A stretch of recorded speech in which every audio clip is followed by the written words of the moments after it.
අපිට අද කරන්න තියෙන්නේ අපේ යාන්ත්‍ර විද්‍යාව පාඩමේ 3 වෙනි කොටස. අපි ඒක ආරම්භ කරන්න යන්නේ දැන්. ඒකේ මාතෘකාව ඔයගොල්ලෝ දන්නවා නිව්ටන් නියම හා ගම්‍යතාව. ඒතර ඒ ගම්‍යතාව කියන කොටස පසුවට තියලා අපි නිව්ටන් නියම කොටස අද ආරම්භ කරනවා. එතකොට මුලින්ම අපි දන්නවා නිව්ටන් නියම 3ක් තියෙනවා කියලා. මේක ඔයාලා O level වලින් ඉඳන් ඉගෙන ගන්නවා. එතකොට මෙන්න මේ නිව්ටන් නියම 3 අපි ඉස්සෙල්ලා අපේ සටහන් පොතට එකතු කරගෙන ඉමු. මේක ගැන සවිස්තරාත්මක සාකච්ඡාවක් ඉදිරියේදී කරනවා. ඉතින් ඒක කරන්න කලින් අපි නිව්ටන් නියම 3 අපේ පොතේ ලියාගෙන ඉමු. එනනම් ඔයාලා පෙරලා ගන්න අපේ ටියුට් එකේ 29 වෙනි පිටුවට. ඒකේ උඩින්ම අපේ නේද පාඩමේ මාතෘකාව නිව්ටන්ගේ නියම සහ ගම්‍යතාව කියලා මාතෘකාව තියෙනවා. ඊට පහලින් අනුමාතෘකාව ලියා ගන්න.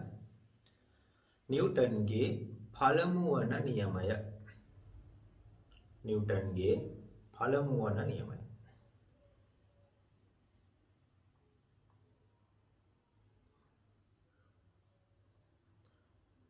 හොඳයි දැන් මේ මාතෘකාවට පහලින් ඔයාලට පේනවා ඇති කොටුවක් දීලා තියෙනවා. ඒ කොටුව ඇතුලේ තමයි අපි නිව්ටන්ගේ පළමු වන නියමය වචනයෙන් ලියා ගන්න යන්නේ. එහෙනම් මේ කොටුව ඇතුලේ මම මේ කියන එක ලියා ගන්න. මෙහෙම ලියාගමු. වස්තුවක් මත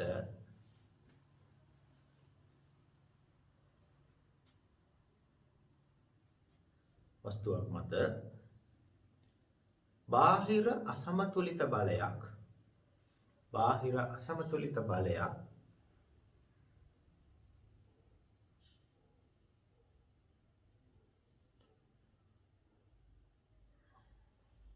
ක්‍රියා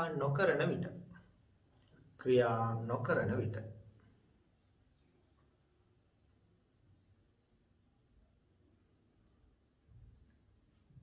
වස්තුව නිශ්චලතාවයේ පවතී.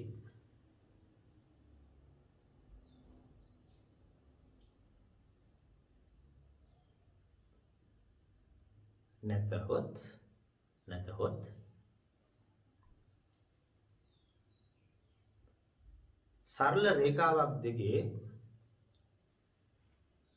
සරල රේඛාවක් දිගේ ඒකාකාර ප්‍රවේගයකින්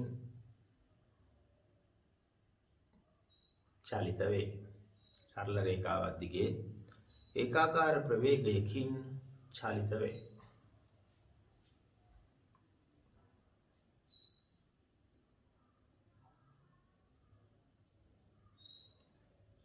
හොඳයි.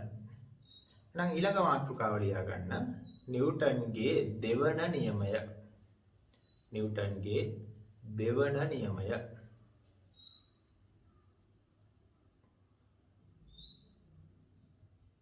හොඳයි. අර ඒකට පහලින් තියෙන කොටුව ඇතුලේ මම මේ කියන වාක්‍ය ලියාගමු. වස්තුවක් මත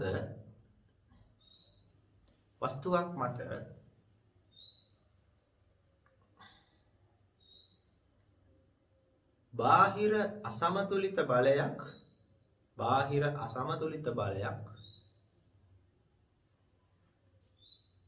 ක්‍රියා කරන විට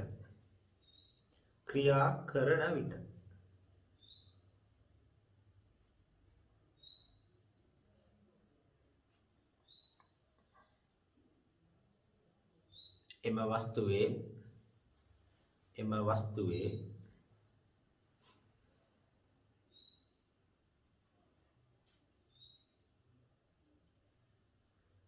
ගම්‍යතාව වෙනස් වීමේ ශීඝ්‍රතාව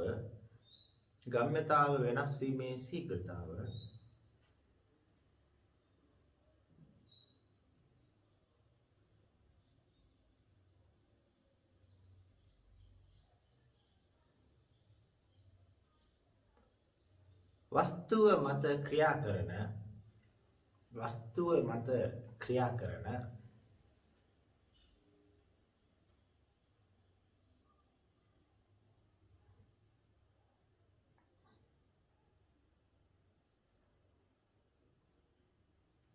අසමතුලිත බලයට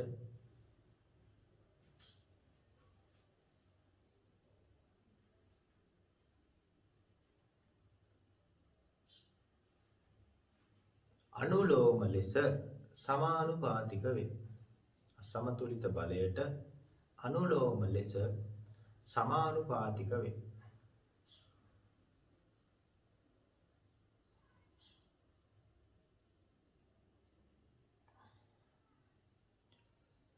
හොඳයි ළමයි. දැන් අපි එනම් තුන්වන නියමය නේ මාතෘකාව ලියා ගන්න ඊළඟ එක නිව්ටන්ගේ තුන්වන නියමය. නිව්ටන්ගේ තුන්වන නියමය නැත්නම් තෙවන නියමය කියලාවත් කමක්. හරි. එහෙනම් නියමය ලියා ගමු. ඒකට පහලින් තියෙන කොටුව ඇතුලේ වස්තුවක් මත ඇතිවන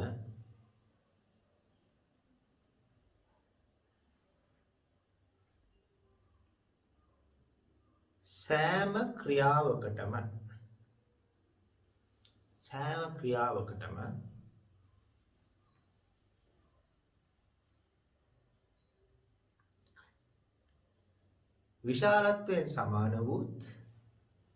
විශාලත්වයෙන් සමාන වූත්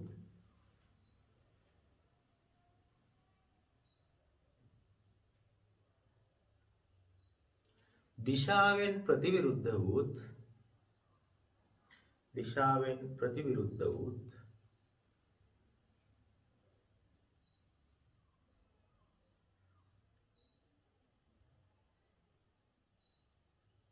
ප්‍රතික්‍රියාවක්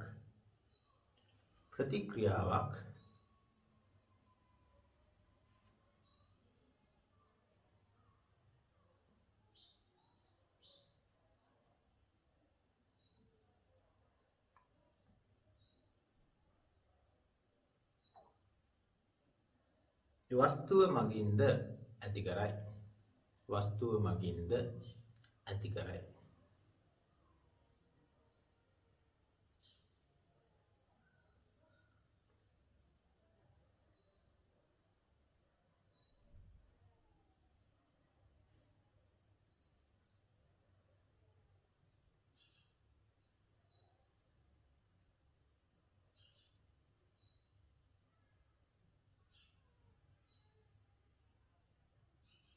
හරි. එතකොට ළමයි ඔය නියම තුන කඩපාඩම් වෙලා තියෙන්න ඕන. එතකොට මේ නියම කියන්නේ ඔක අදහස අර්ථය අපි තේරුම් ගන්නවා ඉස්සරහට. දැනට ඔය ටික කඩපාඩම් වෙලා තිබ්බම ප්‍රමාණවත්. පැහැදිලිද? හොඳයි. දැන් එහෙනම් ඊට පහලින් මාතෘකාවක් ලියා ගන්න ඉඩක් තියෙනවා නේද? දැන් 29 දැන් ඔයාලා ලියාගත්ත තුන්වෙනි නියමයට පහලින් මෙන්න මේ හැටි. එතන මාතෘකාව ලියා ගන්න. මාතෘකාව අවස්ථිතිය කියලා මාතෘකාව ලියා ගන්න. පුළුවන් නේ?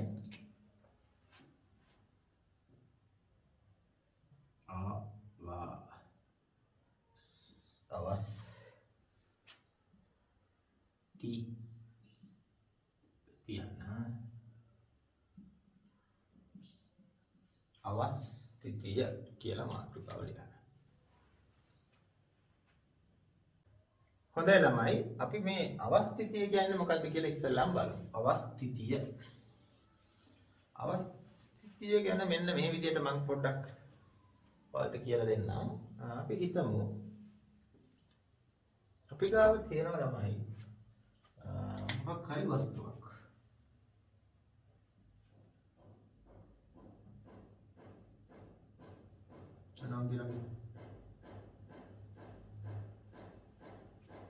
එතකොට මෙයා නිශ්චල වස්තුවක් නේ. නිශ්චල වස්තුව. ඒතර මට ඕන මේ නිශ්චල වස්තුව මෙන්න මේ දිශාවට චලනය කරන්න.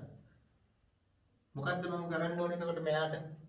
මෙයාව අර පැත්තට තල්ලු කරන්න නම් අර පැත්තට චලනය කරවන්න නම් අපිට සිද්ධ වෙනවා මෙයා මත මෙන්න මේ දිශාවට බලයක් යොදන්න. නේ? බලයක් යොදන්න. එතකොට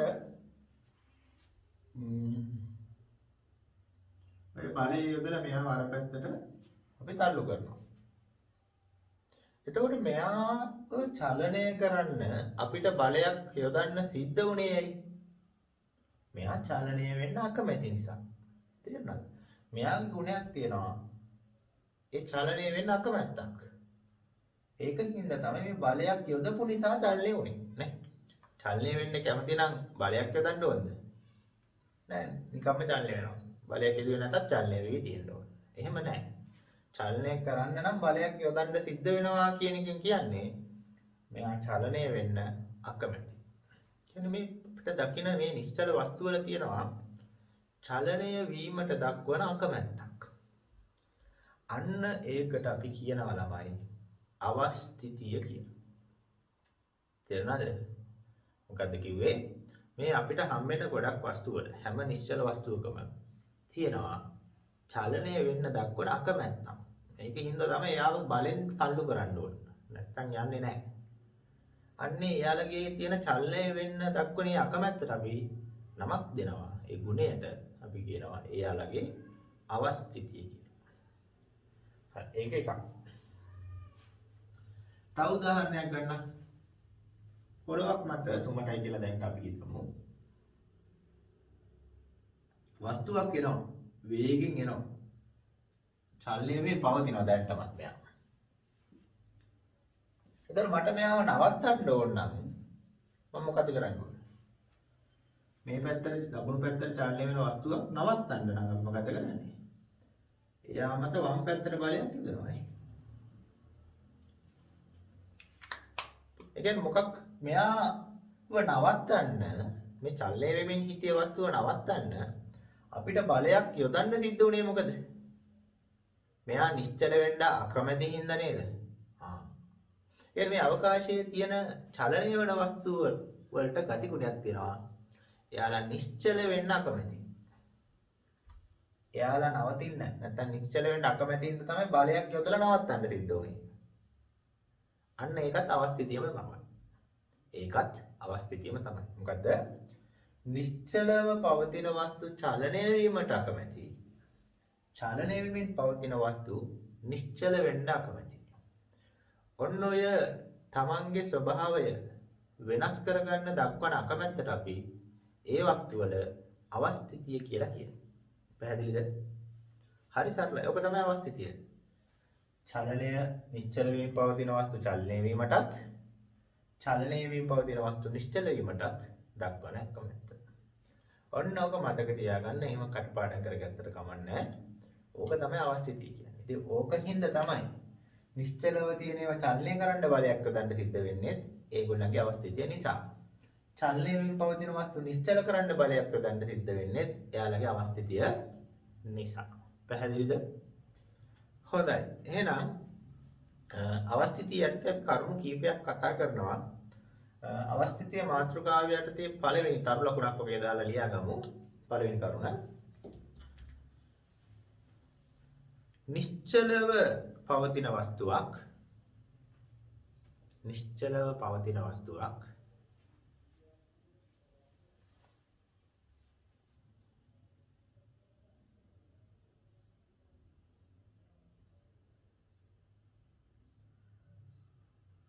චලනය වීමටත්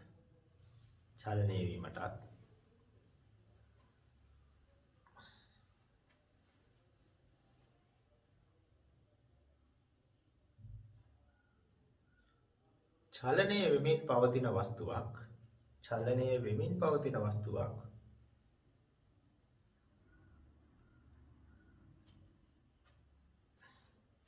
නිශ්චල වීමටත්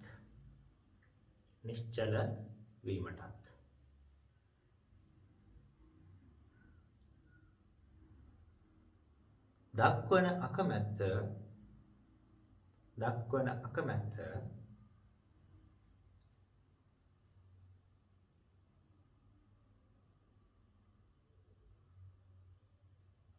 එම වස්තුන්හි එම වස්තුවල අවස්ථිතිය ලෙස හඳුන්වයි.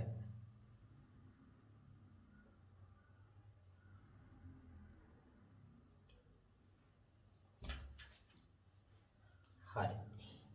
දැන් ආපහු බෝඩ් එක දිහා බලා ගන්න. දැන් අපි මේ චුට්ට නවත්තන කතාව අමතක කරමු. මේක හිතමු පොඩ්ඩක්.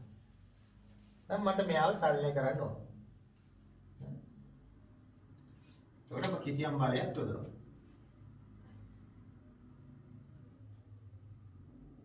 M1 කියමු. එයා චලනය කරන්නේ මම F1 බලයක් යොදන්න උනා කියලා හිතන්න. එතකොට මං ගාව තව වස්තුවක් තියෙනවා.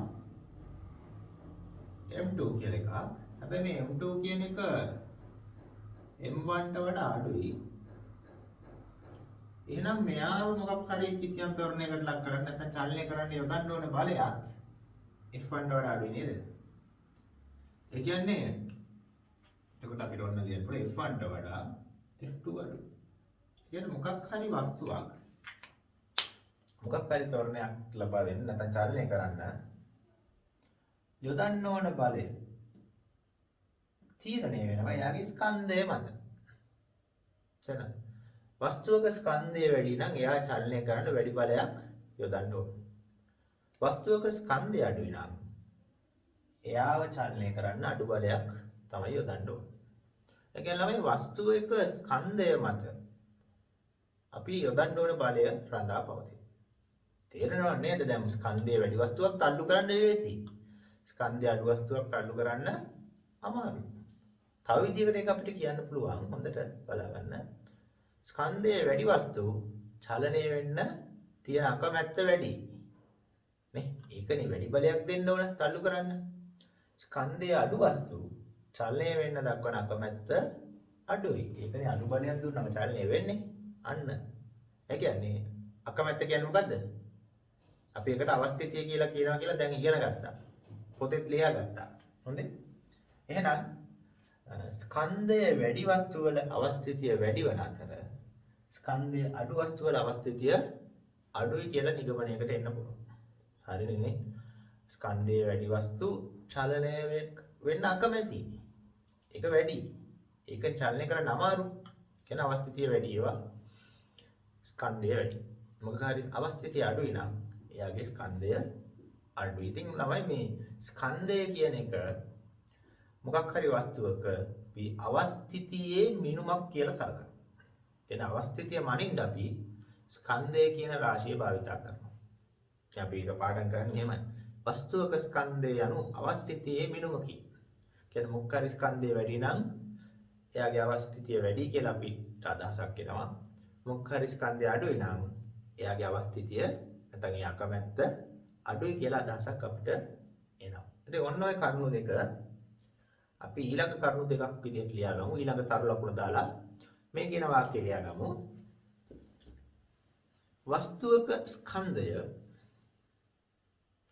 වස්තුවක ස්කන්ධය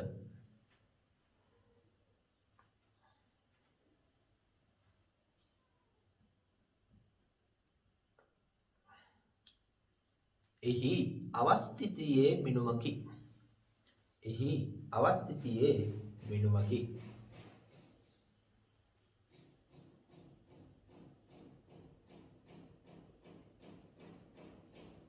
හොඳයි ළමයි.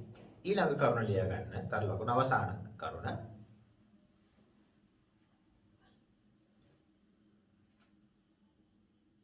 වස්තුවක ස්කන්ධය වැඩි නම්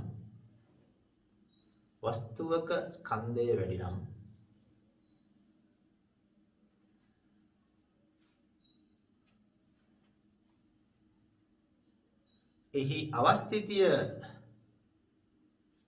වැඩි වන අතර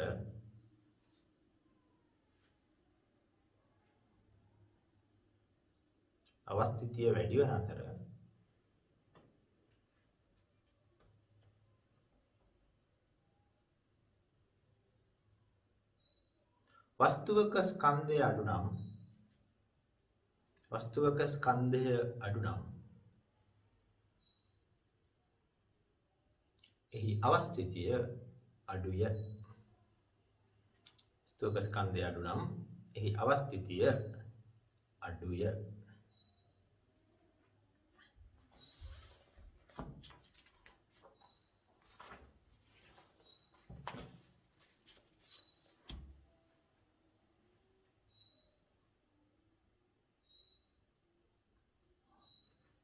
හොඳයි ළමයි, දැන් මේක ලියාගත්තා නම් අපි යන් ඊළඟ පිටුවට.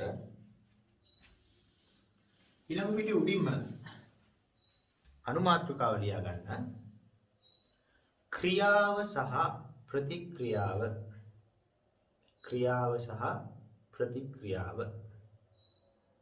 ඇත්තටම ඔය දැන් ක්‍රියාව සහ ප්‍රතික්‍රියාව කියන එක අර නිව්ටන්ගේ තුන්වෙනි නියමයට අදාළ කරුණක්. හරි. ලියාගත්තද මාතෘකාව? ක්‍රියාව සහ ප්‍රතික්‍රියාව.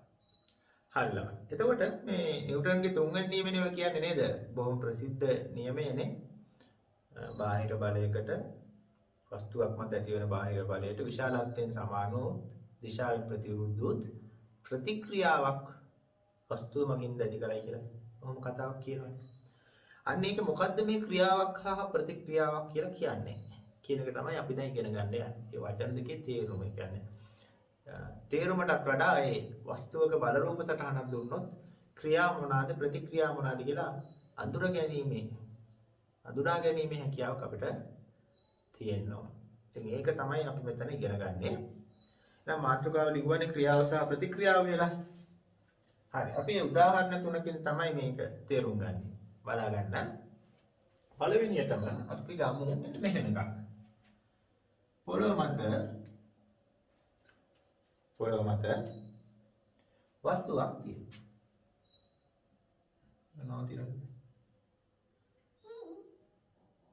දැන් ඒනොත් අපිට කියනවා ළමයි මේ වස්තුවේ බල රූප සටහන අඳින්න කියලා.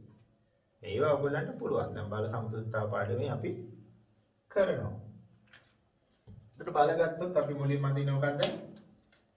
බරක් තියනවා මෙයාට. බර පහළට ක්‍රියා කරන ගුරුත්ව කේන්ද්‍රයනේ. W ඔන්න බර පහළට ක්‍රියා. අපි ඊළඟට මොකක්ද අඳින්නේ? පොළොව මගින් වස්තුව මත ඉහළට ඇදිනවා අභිලම්බ ප්‍රතික්‍රියාව. මම මේක R1 කියලා දාන්නම්. 1 කියලා දාන්නේ මොකද කියලා අහන්න එපා. ඒක තේරෙනවා පස්සේ. ඒතර මෙන්න මේ R1 කියන්නේ මොකක්ද ළමයි? R1 මොකක්ද කියලා අහන්න කිව්වම මම මේ අහන්නේ R1 කියන්නේ කවුරු මගින් කවුරු මත ඇති වෙන ප්‍රතික්‍රියාවක්. බලයක්ද? R1 කවුරු මගින් ඇති කරන්නේ R1 බලය? පොළොව මගින් වස්තුව මත බලයට තමයි මේ R1 කියලා කියන්නේ. දැන් මම R1 කියන එක තමයි මෙතන පොඩ්ඩක් පැත්තකින් ඔයාලට පේන්න ලියා ගන්න එකේ තේරුම. R1 කියන්නේ පොළොව මගින් වස්තුව මත බලය.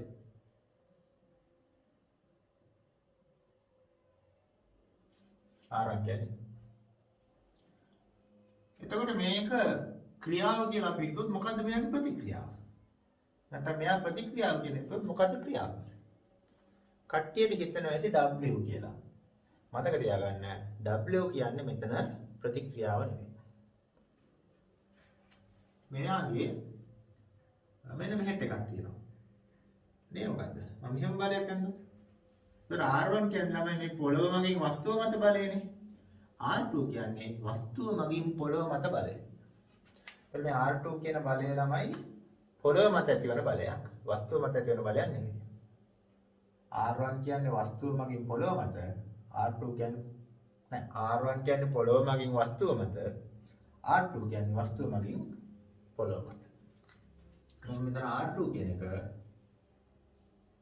ලියනවා වස්තුව මගින් පොළොව මත බලය.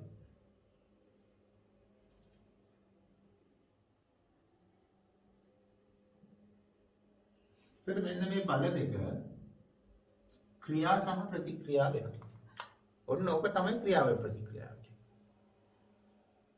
R1 R2 නිසා W මෙතන ක්‍රියාවක්වත් ප්‍රතික්‍රියාවක්වත් වෙන්නේ. එතකොට මේ R1 සහ R2 ළමයි විශාලත්වයෙන් සමාන. ඒ කියන්නේ R1 R2ට සමානයි. ඒ වගේම හැම මේ දෙන්න දිශාවෙන් ප්‍රතිවිරුද්ධයි. ඒක බැලුවම පේනවා. සහ එයාලා වස්තු දෙකක් මත ක්‍රියා කරන්නේ. තේරෙනවද මේ කතාව? R1 ක්‍රියා කරන්නේ වස්තුව මත. R2 කරන්නේ පොළොව මත. පොළොව කියන්නේ තව වස්තුවනේ. එතකොට හැම වෙලාවෙම මේ ක්‍රියා ප්‍රතික්‍රියා දෙදෙනෙක් මත ක්‍රියා කරන බල. අන්න ඒක තමයි W වෙන්නේ නැත්තේ. එයි R1 වස්තුව මත බලයක්. W වස්තුව මත බලයක්. එහෙම බෑ. ක්‍රියා ප්‍රතික්‍රියා එකම වස්තුව මත ක්‍රියා කරන්න බෑ. එක්කෙනෙක් වස්තුව මත නම් අනිත් එක්කෙනා පොළොව මත. අන්න ඒ වගේ තමයි ක්‍රියා ප්‍රතික්‍රියා සිද්ධ වෙන්නේ. එතකොට මේ දෙන්න ක්‍රියා ප්‍රතික්‍රියා. ඕක අපි තව උදාහරණ දෙකක් කරනවා. එතකොට තවත් හොඳට පැහැදිලි වෙනවා. ඕක තමයි සරලම අවස්ථාව ක්‍රියා ප්‍රතික්‍රියා සඳහා. එතකොට දැන් ඔයාලා ඊළඟ පිටුවේ ලියාගත්තනේ ක්‍රියාව සහ ප්‍රතික්‍රියාව කියලා මාතෘකාව. මාතෘකාවට පහළින් මේ රූපي චුට්ටක් නේද? සටහනක් නේ. ඒක අඳින්න උදව්වක් දීලා තියෙනවානේ. පොළොව ඉරක් ගහලා තියෙනවා. ඊට පස්සේ මෙතන පෙට්ටිය ඇඳලා තියෙනවා. ඒකේ බල ටික ලකුණු කරලා මෙයාට දකුණු පැත්තෙන් තියෙන ඉඩේ මෙන්න මේ ටික ලියා ගන්න.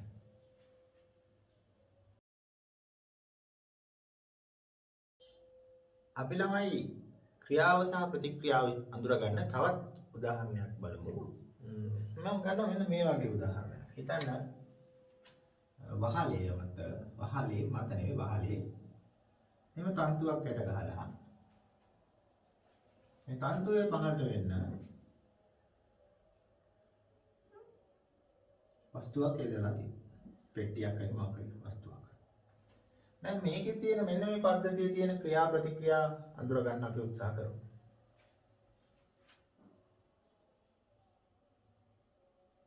එතකොට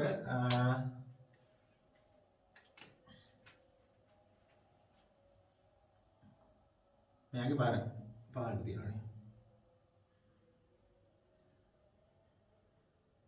දැන් මේ බර කියන එක දැන් කලින් කිව්වා වගේම ක්‍රියාවක්වත් ප්‍රතික්‍රියාවක්වත් වෙන්නේ නැහැ. ඊට පස්සේ මොනවද තියෙන බල? අපි ලකුණු කරනවා මෙන්න. අපි පොතට පුරුදු මේ ආතති ලකුණු කරලා නේද?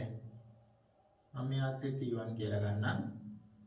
මේ ආතති T2 කියලා ගන්නම්. අපි T1 T2 සමාන වෙනවා මේ තන්තුවල ස්කන්ධයක් කියම තිබ්බේ නැත්නම්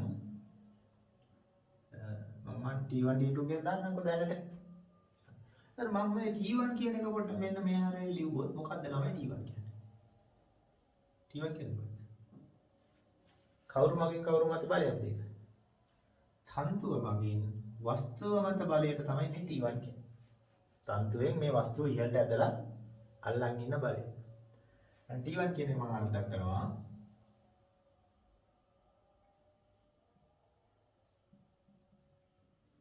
තන්තුව මගින් වස්තුව මත බලය මත බලය T2 කියන්නේ මොකක්ද? ආයකට කලින් කොහොමද? දැන් මෙයාගේ ප්‍රතික්‍රියාව මොකක්ද? දැන් මේක තන්තුව මගින් වස්තුව මත බලය නම් එයාගේ ප්‍රතික්‍රියාව වස්තුව මගින් තන්තුව මත බලය. ඒක පහළ තියෙනවා. මම මේක F1 කියලා. මෙන්න මේ දෙන්න ක්‍රියා ප්‍රතික්‍රියා. තන්තුව මගින් වස්තුව මත බලයයි මේක වස්තුව මගින් තන්තුව මත බලයයි. එහෙනම් මම F1 කියන එක අර්ථ කරනවා. වස්තුව මගින්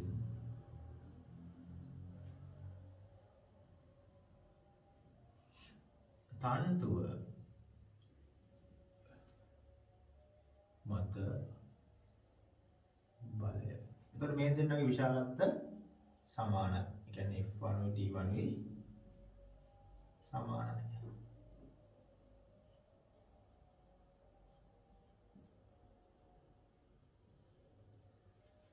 T1 සමාන F1.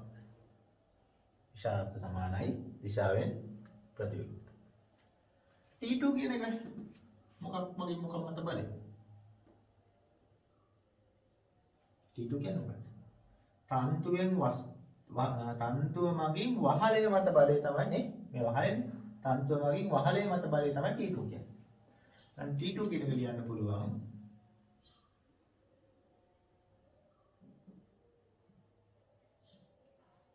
තන්තුව මගින්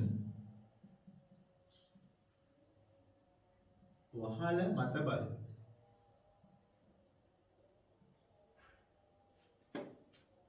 ඊට පස්සේ මෙතනින් ඉහළට තියෙන බලයක් ඒක F2 කියලා ගත්තොත් F2 කියන්නේ මොකක්ද එහෙනම් ළමයි? මේකේ ප්‍රතික්‍රියාව ඒක මේක තන්තුව මගින් වහල මත නම් මේක වහල මගින් තන්තුව මත බලය. එතකොට F2 කියන එක මට කියන්න පුළුවන්.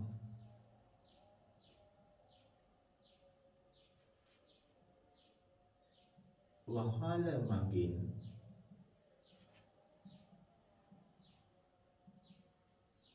තන්තුව මත බලය. මෙන්න මේ දෙන්න ක්‍රියා සහ ප්‍රතික්‍රියා වෙනවා. ඒ කියන්නේ විශාලත්ව සමාන ඉඳ T2 සමානයි F2 කියන කොට ලියන්න පුළුවන්. විශාලත්ව සමානයි දිශා ප්‍රතිවිරුද්ධයි. ඒක ඔන්න ඔය විදිහට මේකේ ක්‍රියා ප්‍රතික්‍රියා අඳුර ගන්න පුළුවන්. එතන මෙතන W කියන්නේ මේ පද්ධතියට අනුව නම් ක්‍රියාවක්වත් ප්‍රතික්‍රියාවක්වත් නෙමෙයි මේ බල. ඉතින් මේවා ටික ක්‍රියා ප්‍රතික්‍රියා වෙනවා. හොඳයි එහෙනම් ඊළඟ රූපය සම්පූර්ණ කරගෙන ඒකට දකුණු පැත්තෙන් මෙන්න මේ ටික පැහැදිලිව ලියා ගන්න.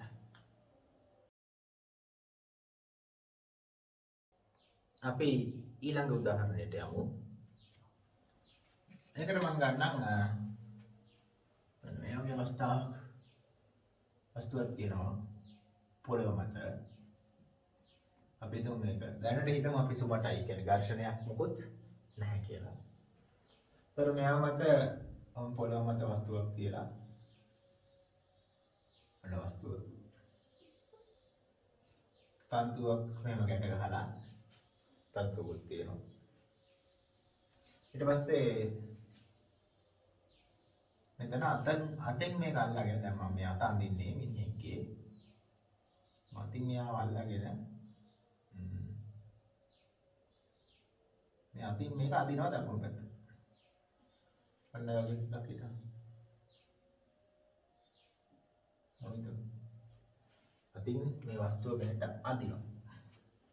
දැන් මේක මත අපි චුට්ටක් මෙයාගේ බල ටික ඇල්ලුවොත් අපි බොහොම හැම වෙලාවෙම පටන් ගන්න තැන මේක බාර අදිනවා නේද? ඔන්න බාර.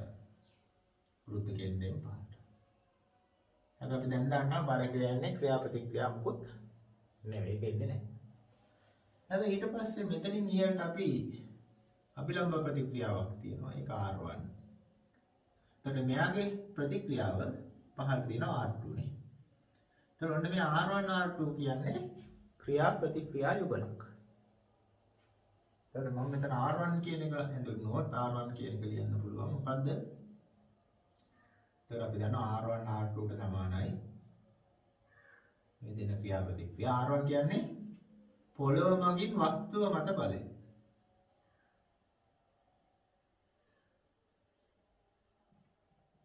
පොළොව මගින්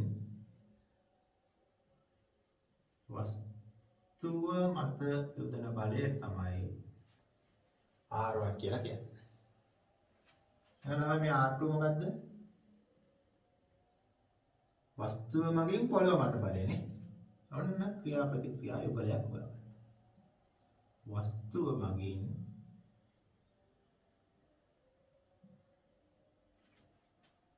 පොළොව මත බලය.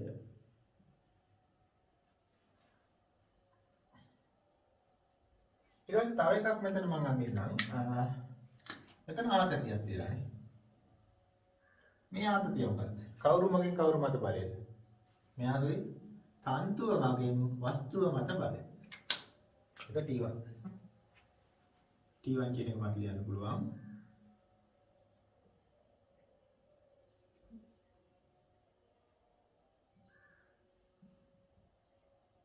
තන්තුව මගින්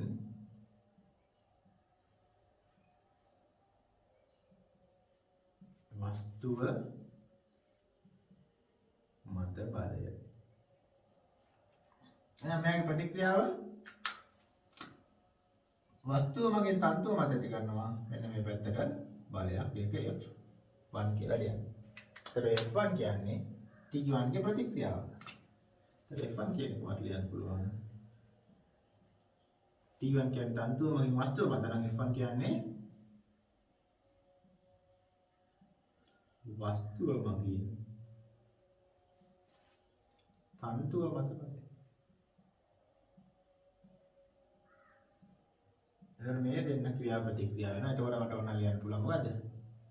T1 සමාන වෙනවා F1 විශාලත්වයෙන් සමාන. තව එකක් තියෙනවා. මොනවාද? මෙන්න මෙතනත් ආකෘතියක් තියෙනවා.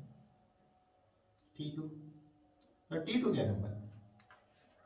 තන්තුව මගින් අත මත බලය. T2 මට ලියන්න පුළුවන්.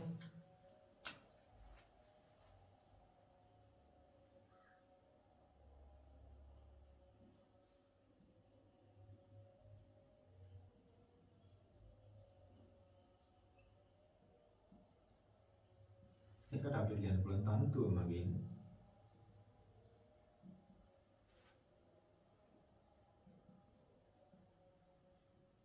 අත මත බලය. එහෙනම් මෙයාගේ ප්‍රතික්‍රියාව මොකද්ද? අත මගින් තන්තුව මත මෙහෙට බලයක් යොදනවා. ඒක තමයි අපි අර තන්තුවෙන් අතින් අදින බලය F2 කියලා ගත්තොත් ඒක මෙයාගේ ප්‍රතික්‍රියාව වෙනවා. ඒකට F2 කියන එක මම කියන්න පුළුවන් මොකද්ද? අත මගින් තන්තුව මත බලය.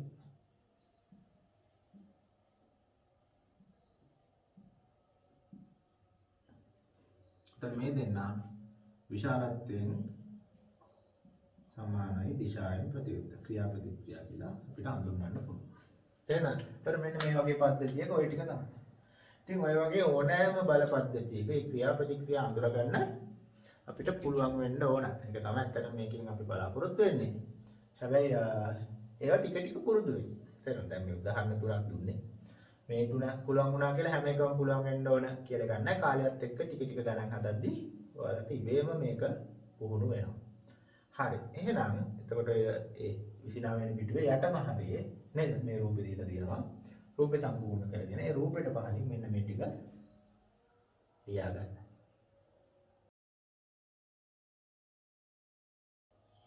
හොඳයි ළමයි. දැන් අපි එහෙනම් ඊළඟ පිටුවට යමු. 31 වෙනි පිටුව.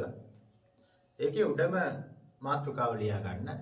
පිටුවේ උඩින්ම තියෙන ඒ ඉර උඩ මාතෘකාව ලියා ගන්න. අනු මාතෘකාව රේඛීය ගම්‍යතාව.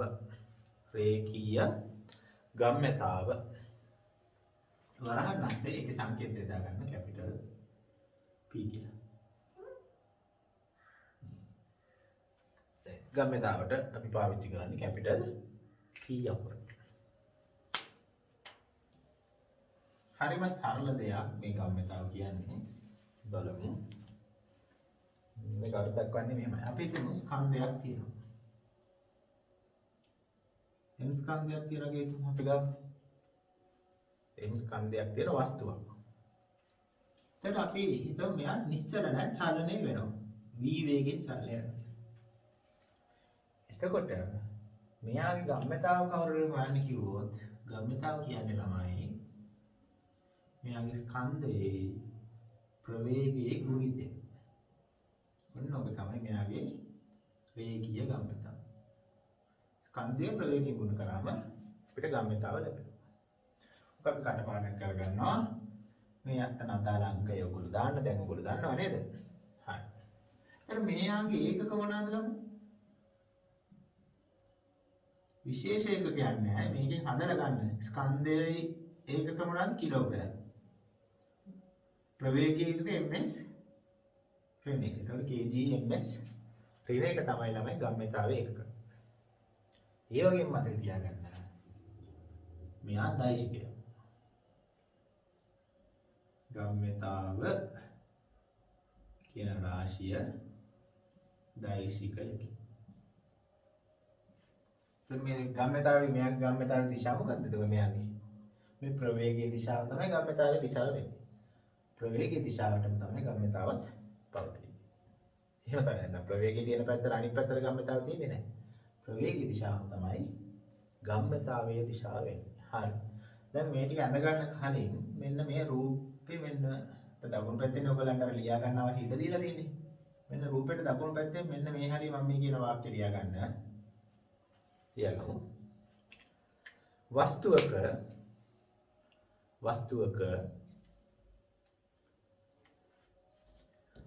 ස්කන්ධයේත් ප්‍රවේගයේත් ගුණිතයෙන් ස්කන්ධයේත් ප්‍රවේගයේත් ගුණිතයෙන් ගම්‍යතාව දෙනු ලබයි. ගම්‍යතාව දෙනු ලබයි.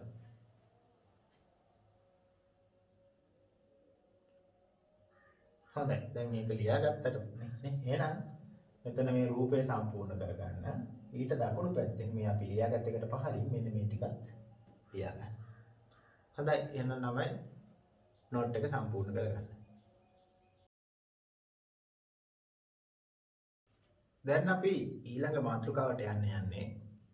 ඒකේ මාතෘකාව ලියා ගන්න.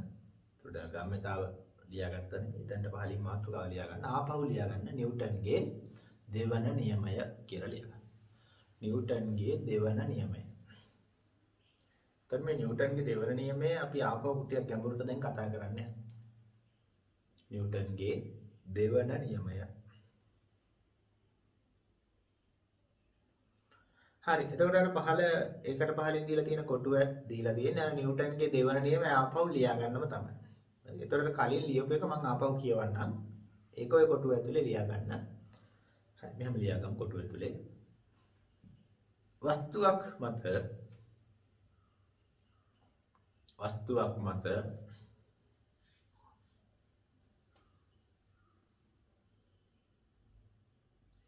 බාහිර අසමතුලිත බලයක්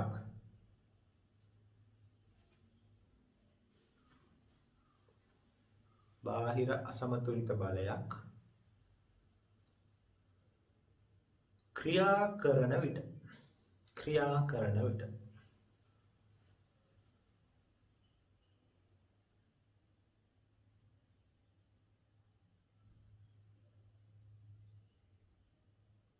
වස්තුවේ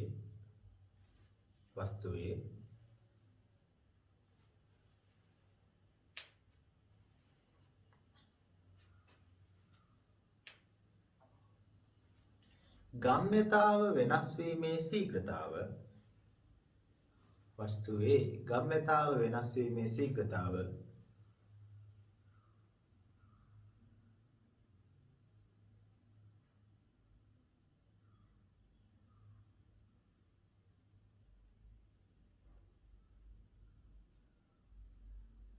වස්තුව මත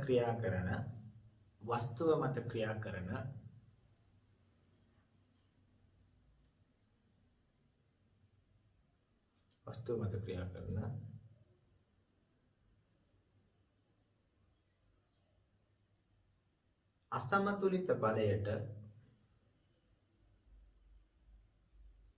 අසමතුලිත බලයට අනුලෝම ලෙස සමානුපාතික වේ. ඉතින් මේ නියමය දැන් ලියා ගන්නකෝ. හරිනේ. ලියාගත්තානේ. හොඳයි. දැන් ඒතර ඔය නියමය ගැන අපි ටිකක් ගැඹුරට කතා කරන්න යනවා. ඔය එක චුට්ටක් අපි ඔක භාවිතා කරලා සමීකරණයක් එහෙම ඔප්පු කරගන්න යනවා. බලමු කොහොමද කරන්නේ කියලා. දැන් ළමයි දැන් ඔක සමීකරණය ඔප්පු කරගන්න යන්න කලින් පොඩ්ඩක් ඔයාලා යන්න 35 වෙනි පිටුවට. ඔයාලගේ ටියුට් එකේ 35 වෙනි පිටුවට යන්න.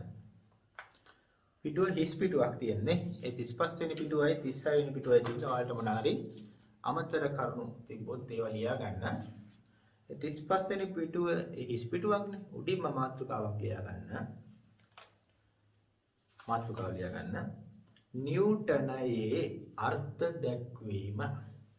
නිව්ටනයේ අර්ථ දැක්වීම. 35 වෙනි පිටුවේ ලියන්නේ නිව්ටනයේ අර්ථ දැක්වීම.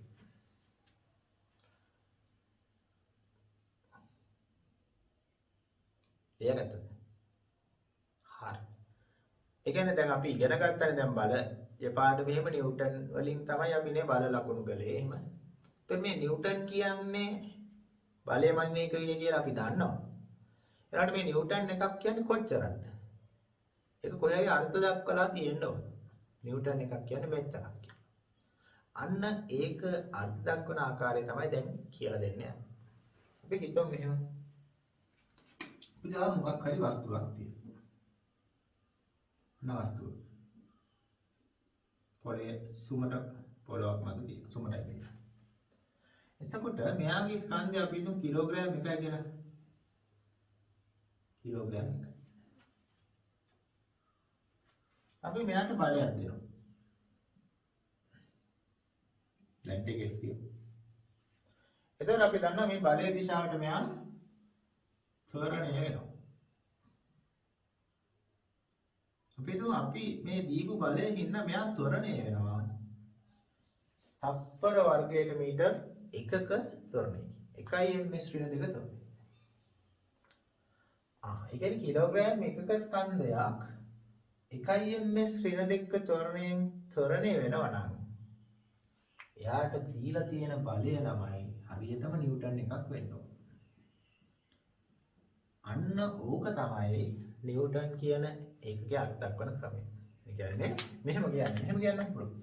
කිලෝග්‍රෑම් එකක ස්කන්ධයකට 1ms ඍණ 2ක ත්වරණයක් ලබා දෙන්න නම් යොදන්න ඕන බලය කීයද? නිව්ටන් එකක්. අන්න එහෙම තමයි නිව්ටන් එක අර්ථ දක්වන්නේ. කිලෝග්‍රෑම් එකකට 1ms ඍණ 2ක ත්වරණයක් ලබා දීමට යෙදිය යුතු බලය නිව්ටන් එකක් වේ. අන්න ඔක තමයි අර්ථය කියන්නේ. ඒ හිතනවා පැහැදිලි ඇති කියලා. හරි. එහෙනම් ළමයි ඔන්න ඔය කතාව අපි ලියා ගන්න ඕන. දවල් මාතෘකාව ලිව්වනේ නිව්ටනයේ අර්ථ දැක්වීම කියලා. ඒකට පහලින් ලියා ගන්න මේ වාක්‍යය. කිලෝග්‍රෑම් එකක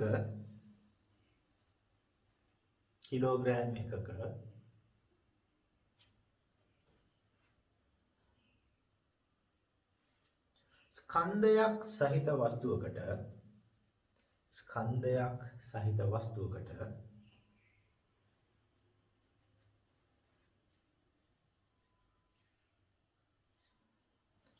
එකයි ms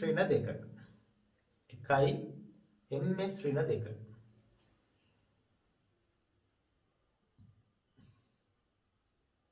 ක ත්වරණයක් 1ms ඍණ 2 ක ත්වරණයක්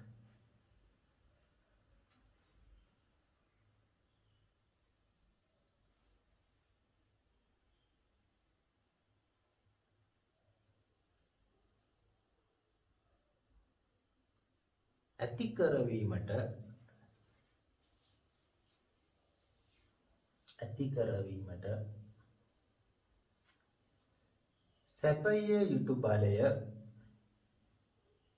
සැපය යුතු බලය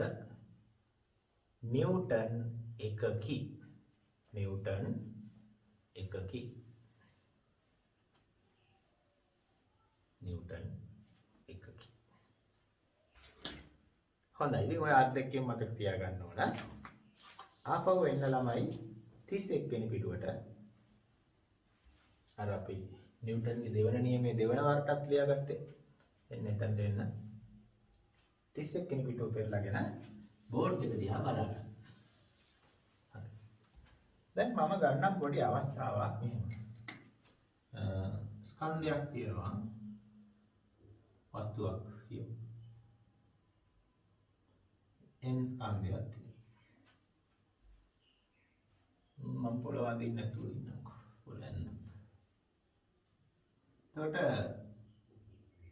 t සමානයි බිංදුව. කාලය බිංදුවේ දින්නේ. ඊට පස්සේ මම මෙයා මත මේ මොහොතේ මෙයා චලනය වෙමින් ඉන්නේ. යාට u කියලා ආරම්භක ප්‍රවේගයක් තියෙනවා. දැන් මම මෙයා මත f බලයක් යදුවම අපි දන්නවා මෙයාගේ වේගය ටික ටික වැඩි වෙනවා. මෙයා ත්වරණය වෙන්න ගන්නවා. අපි හිතුව මෙයාගේ වේගය වැඩි වෙලා මෙයා මෙන්න මේ හරියට ආවම t කාලයකට පස්සේ ඔය බලයේ යෙදීම නිසා u තිබ්බ වේගයේ v දක්වා වැඩි වුණා. ප්‍රවේගයේ v දක්වා වැඩි වුණා කියලා හිතමු. එතකොට ඒ කියන්නේ ත්වරණය වුණානේ. එයාට තියෙනවා මේ දිශාවට ත්වරණයක්. මම ඒක සිම්පල් A කියලා ගන්නවා. හරි. දැන් චුට්ටක් මතක් කරගමු ළමයි නිව්ටන්ගේ දෙවන නියමය. දැන් උඩ ලියපු එක. නිව්ටන්ගේ දෙවන නියමය. මොකද නිව්ටන්ගේ දෙවන නියමයෙන් කිව්වේ? ගම්‍යතා වෙනස් වීමේ සීකතාව බලයට අනුලෝමව සමානුපාතිකයි. ඒක තමයි කිව්වේ. මතක නැත්නම් පොඩක් ආපහු කියවන්න. ගම්‍යතා වෙනස් වීමේ සීකතාව සමානුපාතිකයිලු අසමතුලිත බලයට. කියන බලයට සමානුපාතිකයිලු මොකද්ද? මේකේ ගම්‍යතා වෙනස් වීමේ සීකතාව. ගම්‍යතා වෙනස් වීමේ සීකතාව කියන්නේ කොහොමද? ගම්‍යතා වෙනස මොකද්ද කියන්නේ?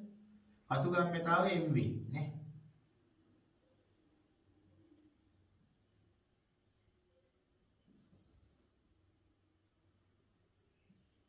පෙරගම්‍යතාව mu. ඒතර ඔය දෙකේ වෙනස තමයි ගම්‍යතාව වෙනස. mv ඍණ mu නේ. ශීඝ්‍රතාව ගම්‍යතාව වෙනස් වීමේ ශීඝ්‍රතාව ප්‍රවේගය වෙනස් වීමේ ශීඝ්‍රතාව කියන්නේ කොහොමද? ප්‍රවේග වෙනස කාලයෙන් බෙදලා නේද? එහෙමනේ අපි තෝරන්නේ හෙව්. ප්‍රවේගය වෙනස් වීමේ ශීඝ්‍රතාවය හෙව්වේ ප්‍රවේග වෙනස කාලයෙන් බෙදලා. එහෙනම් ගම්‍යතාව වෙනස් වීමේ ශීඝ්‍රතාව කොහොමද දන්නේ? ගම්‍යතාව වෙනස කාලයෙන් බෙදලා. කාලය කියන්නේ ටික. ඊට පස්සේ මම මෙහෙම වැඩක් කරනවා. මෙතන m පොදු පදේ එළියට ගන්න. ඒතර වරහන් අස්සට එනවා ළමයි. v ඍණ u බෙදීම t කියන්නේ. පැහැදිලි? හරි. එතන ප්‍රවේග වෙනස බෙදීම කාලය කියන්නේ ළමයි ත්වරණය. නේද? v ඍණ u බෙදීම t කියන්නේ ත්වරණය. එහෙනම් m වාරයක් ත්වරණය v ඍණ u බෙදීම t ට මම a දානවා. ඒතර එන f සමානුපාතිකයි m එකේ. ඊට පස්සේ මෙහෙම දෙයක් ගණිතය අපිට කරන්න පුළුවන් ළමයි. සමානුපාතික ලකුණ මම පොඩ්ඩක් මේක උඩට ගන්න ඊට පස්සේ f සමානුපාතික m කියලා ආවා. සමානුපාතික ලකුණ අයින් කරන්න පුළුවන් ළමයි නියතයක් දාලා. මම k කියන නියතය දාලා සමානුපාතික ලකුණ සමාන ලකුණක් බවට පත් කරනවා. එහෙම පුළුවන් km කියලා ලියන්න. අයයි අපි මේ ඒකක හා මාන වල මාන විශ්ලේෂණ ක්‍රමයේදී එහෙම කරන්නේ සමානුපාතික ලකුණ අයින් කරා නියතයක් දාලා. ඒකම තමයි කරන්නේ. දැන් ඔයාලට මතකද දැන් ටිකට කලින් ලියාගත්ත නිව්ටනයේ අර්ධකීම මොකක්ද කිව්වේ? කිලෝග්‍රෑම් එකකට 1 ms ඍණ 2 ත්වරණයක් ලබා දීමට අවශ්‍ය කරන බලය නිව්ටන් 1යි. ඔන්න ඕක මෙයාට දාන්න. ස්කන්ධයේ කිලෝග්‍රෑම් 1යි. එම්බලගේ 1යි. ත්වරණය 1 ms ඍණ 2 ඒවලගේ 1යි. බලය එතකොට නිව්ටන් 1ක් එන්න ඕන. නිව්ටන් 1යි. 1 කිලෝග්‍රෑම් මේක 1 ms ඍණ 2 බලය නිව්ටන් 1යි. එහෙනම් මේ වම් පැත්ත දකුණු පැත්තට සමාන වෙන්න බෑ. දැන් වම් පැත්ත 1යි නම් උත්තරේ. දකුණු පැත්තත් 1 එන්න එපයි. එහෙනම් එක වාරයක 1යි. එහෙනම් k කීයක් වෙන්න ඕනද? k එකක් වෙන්න ඕනේ. k වලගේ නිව්ටන් එකක් වෙනවා. එහෙනම් නිව්ටනේ අර්ධකීමට අනුව k සමානයි 1 වෙනවා. මේ k 1 වුණොත් තමයි වම් පැත්ත දකුණු පැත්තට සමාන වෙන්නේ. එහෙනම් මම මේක මකන්නම්. ඔයාලා උනම් පැන්සලෙන් වගේ මම දැන් මකන ටික ලියාගත්ත කමක් නැහැ. මම මෙහෙම ලියනවා. නිව්ටනයේ අර්ථ දැක්වීමට අනුව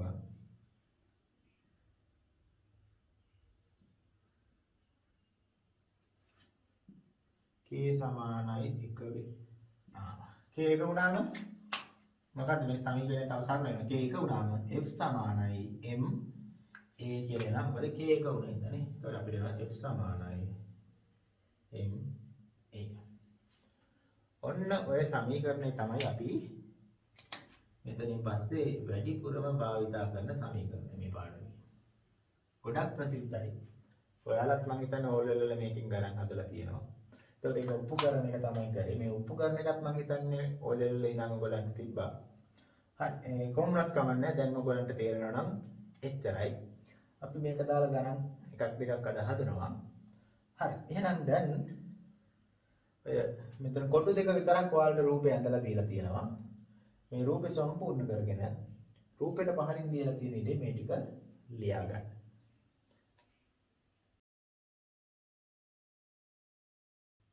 දැන් අපි ගණන් හදන්න තමයි ළමයි යන්නේ.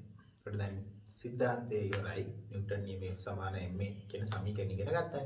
ඉතින් ඒකෙන් ගැටලු විසඳන්න යන්නේ. හරි. දැන් එහෙනම් ඔයාලගේ ගණන් හදන පොත අරගෙන ඒක උඩ උනම් අපේ මේ මාතෘකාව ලියාගත්තා නම් හරි නේද? නිව්ටන් නියම හා ගම්‍යතාව කියලා ප්‍රධාන මාතෘකාවල් ලියා ගන්න. ගණන් හදන පොතේ උඩින්ම නිව්ටන් නියම හා ගම්‍යතාව.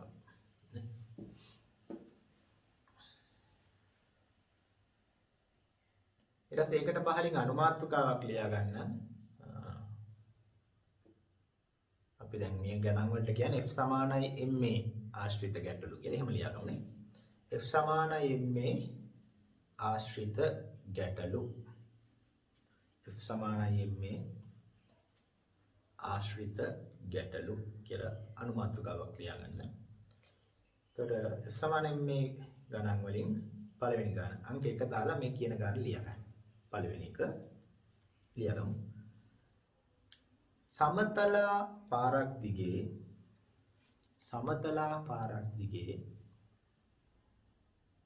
ගමන් ගන්නා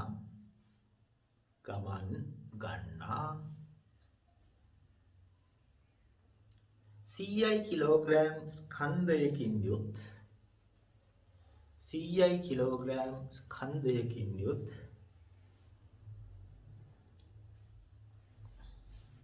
කාර්යයක්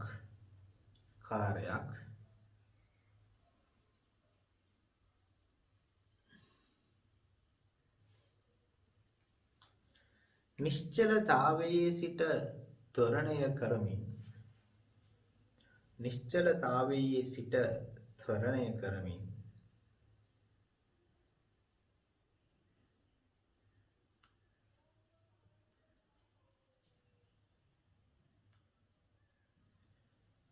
තත්පර 10ක කාලයක් අවසානයේ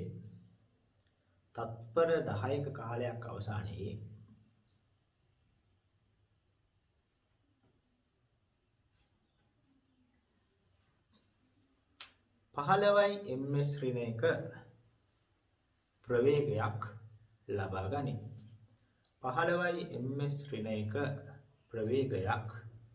ගනී.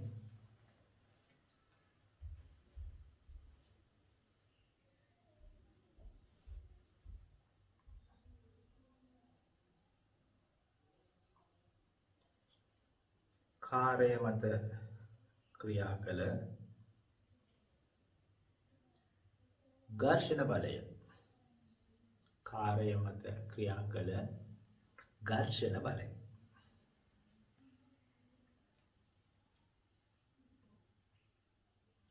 500යි නිව්ටන් නම්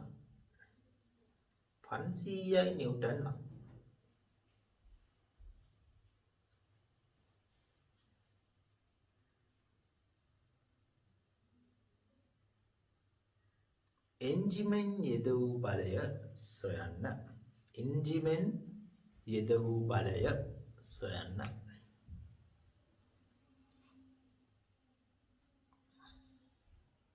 හොඳයි. දැන් ගාන හදන්න යන්න එපා. මං හදන එක බලා ගන්න. මොකද මේ නිව්ටන් නියම ගණන් වල ක්‍රමයක් තියෙනවා, පිළිවෙලක් තියෙනවා. අර චල් සමීකරණ වගේම තමයි. ඒ පිළිවෙල මම කියලා දෙන්නම්. මේ ගානත් මං එක හදන්න, ඊළඟට හදන ගානත් මාත් එක්කම හදන්න. එතනින් පස්සේ ඕගොල්ලන්ට තනියෙන් හදන්න පුළුවන්. හරි. බලා ගන්නකො එන. එතකොට අපි ඉස්සෙල්ලාම කරන්නේ ඔක ගාන හොඳට කියවලා රූපයක් අඳිනවා. මොකද කියන්නේ කාර් එකක් ගැන කියන්නේ නේද? ඉතින් කාර් එක මම මෙහෙම අඳින්න පෙට්ටියක් වගේ. ඔන්න ඔක තමයි කාර් එක. ඉතින් මෙයාගේ ස්කන්ධය දීලා තියෙනවා කිලෝ 100. මම ඒක මේකයි පස්සේ ලියන්නම්. කිලෝ 100යි. 100යි kg. ආරම්භයේ නිශ්චලතාවයේ තියෙනවා කියන්නේ ප්‍රවේගය ms ශ්‍රේණික බිඳුව. ඊට පස්සේ මෙයා මත බලයක් එන්ජිමෙන් යොදන බලයක් තියෙනවා නේද? ඉතින් එන්ජිමෙන් යොදන බලයෙන් තමයි මෙයා ඉස්සරහට යන්නේ. ඉතින් එන්ජිමෙන් යොදන බලය වුණා මේ හැලින් වගේ මට දා ගන්නත් පුළුවන්. මේ පිටිපස්සෙන් දැම්මත් කමන්නේ. හැබැයි පිටිපස්සෙන් ඝර්ෂණ බලයක් තියෙනවලු. නිව්ටන් කීයකද? 500 කියන ඝර්ෂණ බලය කිව්වොත් අපි මෙහෙම කොහොමද චලිත දිශාවට ප්‍රතිවිරුද්ධ දිශාවට තියෙන බලයක්. ඔන්න නිව්ටන් 500 කියලා දෙනවා. මේක ඝර්ෂණ බලය. හැබැයි මෙයා ත්වරණය වෙනවලු නේද? ප්‍රවේගය එන්න වැඩි වෙනවලු. මෙයාගේ ප්‍රවේගය කී දක්වා වැඩි වෙනවලුද? 15 දක්වා වැඩි වෙනවා. දැන් මෙතනට එද්දි මෙයාගේ ප්‍රවේගය 15. එතන මෙතෙන් නම් මෙතනට එන්න ගත වෙච්ච කාලයක් කියනවා. කීයද? තප්පර කීයකද මෙතනට ආවේ? තප්පර 10 වෙදිනේ. තප්පර 10. ඔන්න ඔය වගේ පොඩි රූපයක් ඇඳ ගන්න ඕන. දැන් මෙතනදී මේ බල තියෙනවා නේ ඝර්ෂණ බලයක් තියෙනවා. යොදු බලයක් තියෙද්දි මම ඒ වැන්දේ නැහැ. නිව්ටන් එන්ජිමෙන් උදන බලයක් තියෙනවා. F තමයි අපි හොයන්නේ. ඉතින් මේක හොයන්න ළමයි අපිට දැන් F සමානයි m F තමයි හොයන්නේ. ස්කන්ධය දීලා තියෙන ත්වරණය දන්නේ නැහැ නේ. එහෙනම් අපිට ඉස්සල්ලාම සිද්ධ වෙනවා ළමයි මෙයාගේ ත්වරණය හොයාගන්න. මේක තියෙන ත්වරණය. ත්වරණය හොයන්න හරි ලේසි. එක්ක ප්‍රවේග වෙනස කාලෙක එකපාරම බෙදන්න. නැත්නම් චල සමීකරණය දැම්මත් කමන්නේ. ලකුණු දිශාවට v සමානයි u ධන a කියලා.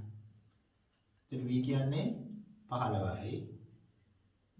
u කියන ආරම්භක ප්‍රවේගයේ බිඳුවයි. ත්වරණය අපි හොයන්නේ කාලය තප්පර 10යි. ත්වරණය එනවා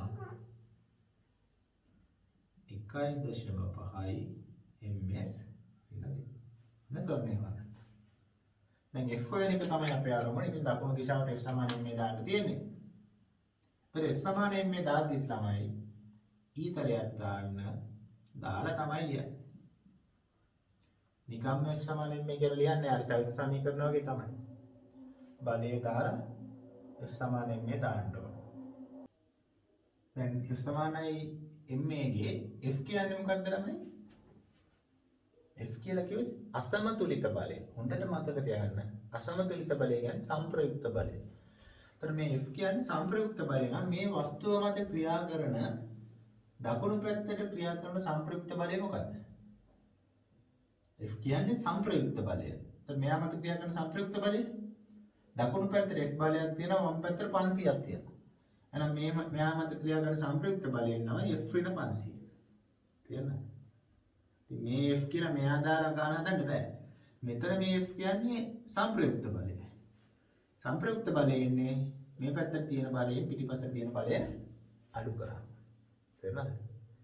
අසමතුලිත බලය තමයි මෙතනට ආදේශ කරන්නේ. නැත්නම් අපි කියනවා සංප්‍රයුක්ත බලය කියලා. ස්කන්ධය CI. ත්වරණය දැන් හොයාගත්ත 1.5යි. එතකොට F ඍණ 500 සමානයි දැන් පුළුවන් නේ සුළු කරගන්න. එතකොට 150යි 500 එතකොට F වෙනවා නිව්ටන් 650ක් කියලා තමයි නේ. 500 150 එකතු කරාම 650 නේද?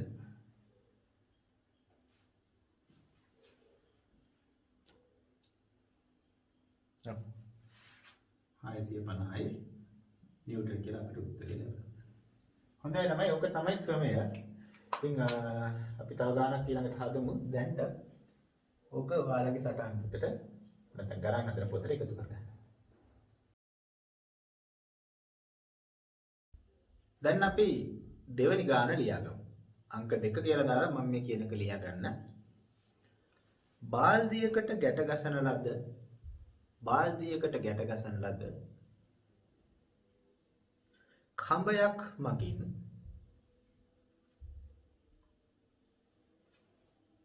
කඹයක් මගින්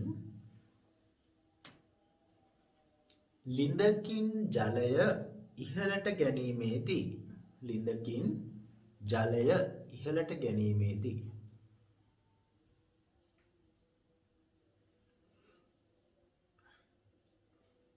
ජලය සහිත බාල්දිය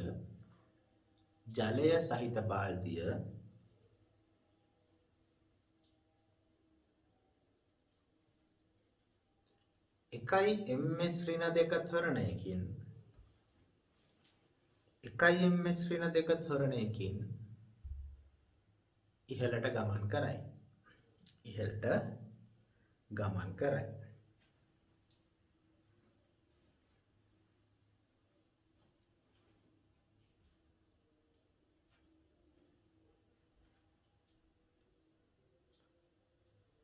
ජලය සහිත බාල්දියේ ස්කන්ධය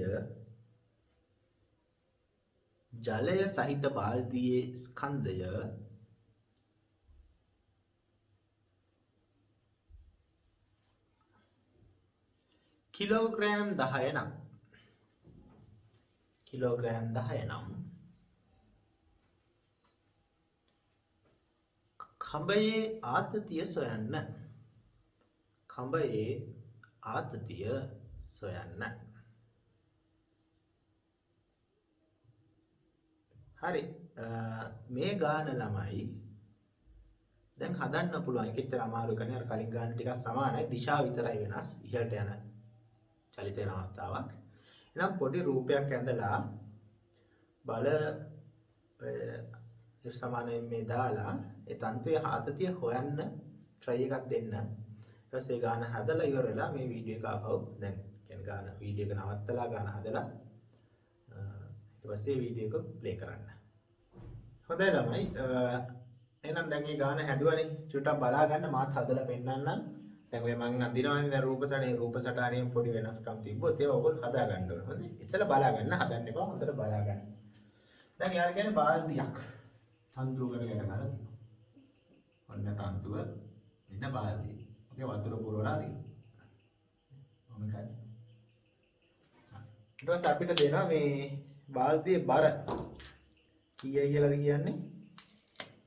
කිලෝ 10යි කියලා කියනවා. එහෙනම් කිලෝ 10 නම් දැන් ස්කන්ධය කිලෝ 10යි. ඒ කියන්නේ බල නිව්ටන් 100යි. ඉතින් ආතතිය දිනවා ටි. දැන් මෙයා ඉහළට තොරණේ වෙනවා. මෙයාගේ තොරණේ කීයයි කියලාද ගාන කියන්නේ? 1යි එන්නේ ශ්‍රීන දෙක.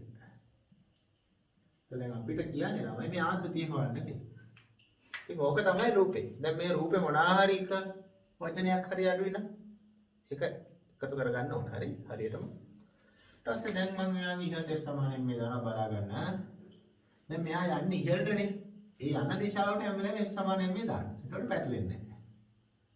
දැන් මොකද F කියන්නේ ඉහළට තියෙන සංප්‍රයුක්ත බලය. මෙයා මත ඉහළ දිශාවට තියෙන සංප්‍රයුක්ත බලය මොකක්ද? T ඍණ 100. තේරෙනවද? අන්න අර මේ ඊතාලියන් දිශාවට තියෙන බල වලින් අනිත් පැත්තට තියෙන බල අඩු කරලා තමයි දාන්නේ. එතකොට සංප්‍රයුක්ත බලය එන්නේ. එහෙනම් සංප්‍රයුක්ත බලය T ඍණ 100 F දාන්න T ඍණ 100. M ස්කන්ධය කිලෝ 10යි. ත්වරණය 1යි. එතකොට නම් හරි ලේසි. T දෙනවා නිව්ටන් 100. ඉතින් ඔක තමයි උත්තරේ. හරි අඩුපාඩුවක් තිබ්බත් මේක හදාගන්න එහෙනම්.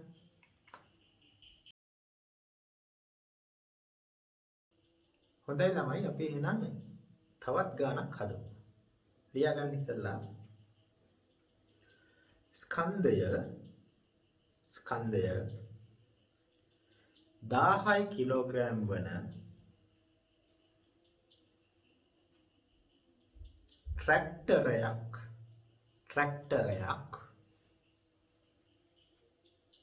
ස්කන්ධය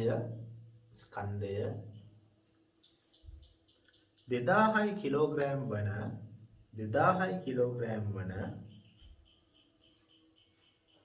ට්‍රේලරයක් ඇදගෙන යයි.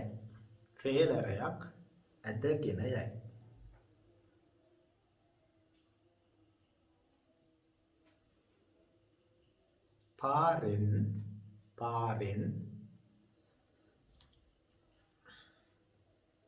රෝද මත ඇතිවන ඝර්ෂණ බලය කිලෝග්‍රෑමයට නිව්ටන් 1. ඒක මෙහෙම ලියන්න. මේකනේ කිලෝග්‍රෑමයකට නිව්ටන් 1. එහෙම ලියන්න. කිලෝග්‍රෑමයට නිව්ටන් 1 බැගින් වන අතර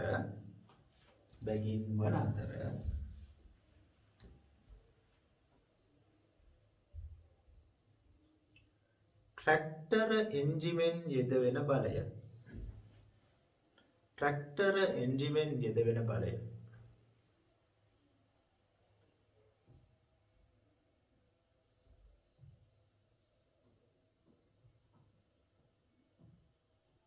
නිව්ටන් 6000ක්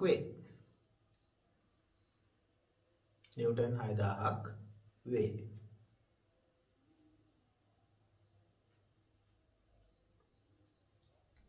ගානේ කොටස් දෙකක් තියෙනවා ළමයි. පළවෙනි කොටස අංක 1 ට්‍රැක්ටරයේ සහ ට්‍රේලරයේ ත්වරණය.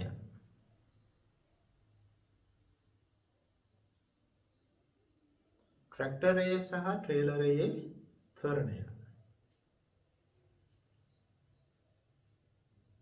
දෙවෙනි කොටස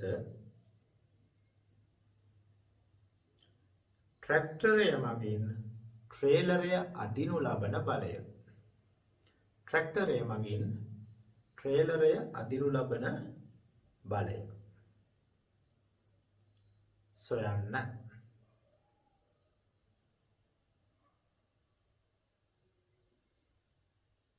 මේ ගාන ළමයි හදන්න එපා දැම්ම. මං හදන විදිය බලා ගන්න. මේක පොඩ්ඩක් විශේෂ ගානක්. ඉතින් මං හදන විදිය බලලා ඒක ලියා ගන්න. අපි ඊළඟ ගානින් දැන් ආයෙ ඔයාලට හදන්න දෙන්න. හරි. එහෙනම් ඔන්න බලා ගන්න. එහෙනම් මම මේ ගාන හදලා පෙන්නන්න. එතකොට අපි මුලින්ම කරන්න ඕන මොකද්ද? හොඳ රූප සටහනක් යන ගන්න ඕන. රූපේ වැරදුනොත් ගාන කොහොමත් වරදිනවා. ඉතින් මොකද්ද කියන්නේ? ට්‍රැක්ටරයකින් ට්‍රේලරේ ඇදගෙන යන අවස්ථාවක් මේ දෙන්නේ. ට්‍රැක්ටරය කියන එක දන්නවා, ට්‍රේලරය කියන එකත් දන්නවනේ. ට්‍රැක්ටරයට පිටිපස්සෙන් හයි කරලා තියෙන ට්‍රේලරය. ඒතර මම මේ දෙන්නාම මෙහෙම මේ පෙට්ටි දෙකක් විදියට අඳිනවා. මම ගන්න ට්‍රැක්ටරය. යාගේ පිටිපස්සෙන් තියෙන ඔන්න ට්‍රේලරය. කොට මේ දෙන්න තිය මොකක් කියන්නේ සම්බන්ධයි නේ. මේ ට්‍රැක්ටරෙන් ට්‍රේලරය අදන් යනවානේ. හරි. ඊට පස්සේ ට්‍රැක්ටරේ ස්කන්ධය කිලෝ 1000යි. ඒතර මෙයාගේ ස්කන්ධය මම ගන්නම් කිලෝ 1000. ඒක මේක ඉඳලා. ඊට පස්සේ ට්‍රේලරේ ස්කන්ධය කිලෝ 2000යි. ඒතර මේකේ ස්කන්ධය මම මේක අස්සේ ලියලා. කිලෝ 2000. ඊට පස්සේ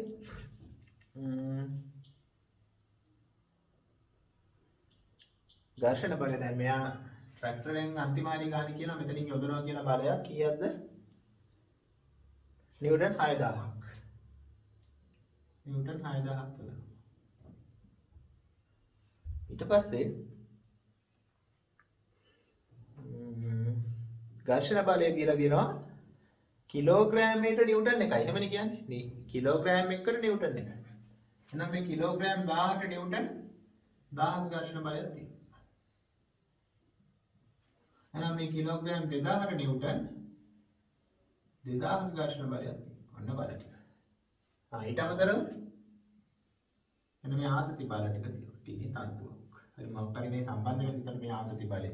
ඔකත් හොයන්න කියනවා. ඊට පස්සේ මේ පද්ධතිය ඉස්සරහට යන තොරණයක් තියෙනවා මොකක් හරි. දැන් මේ ට්‍රේලර් යන තොරණයම තමයි ට්‍රැක්ටර් එකත් යන්නේ දෙකම එකම තොරණේ එන්නේ තොරණයක් හොයන්න කියනවා. අපි ඒක සිම්පල් A කියලා දාගමු. හරි ලේසි. දැන් මෙතන වස්තු දෙකක් තියෙන හින්දා ළමයි දෙන්නට දෙපාරකට F සමාන m දාන්න. ඉස්සෙල්ලාම ට්‍රැක්ටරේට ගන්න. කියන්නේ කිලෝග්‍රෑම් 1000 නේද?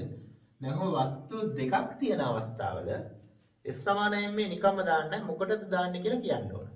අර චලිත සමීකරණ වගේ තමයි. එහෙනම් දැන් කිලෝග්‍රෑම් 1000ට දාමු. කිලෝග්‍රෑම් 1000ට